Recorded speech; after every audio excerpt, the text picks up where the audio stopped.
उत्तर भारतातून आलेली माणसं, मग ती उत्तर प्रदेशमधनं आली असतील, बिहारमधनं आली असतील, झारखंडमधनं आली असतील, मध्य प्रदेशातून आली असतील, ही वर्षानुवर्ष महाराष्ट्रात येत आहेत, इथे शिकतायत किंवा इथे राहत आहेत, इथे स्थायिक झालेली आहेत, इथेच त्यांनी स्वतःचं निवासस्थान बांधलेले आणि इकडेच महाराष्ट्रातच ते बनलेले आहेत.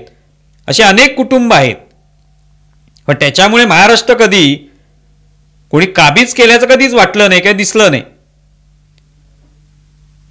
ही भूमिकाच मुळात चुकीची वाटते की अशा पद्धतीने महाराष्ट्र काबीज केला जाईल. एक राजकीय भूमिका त्यामुळे वाटते.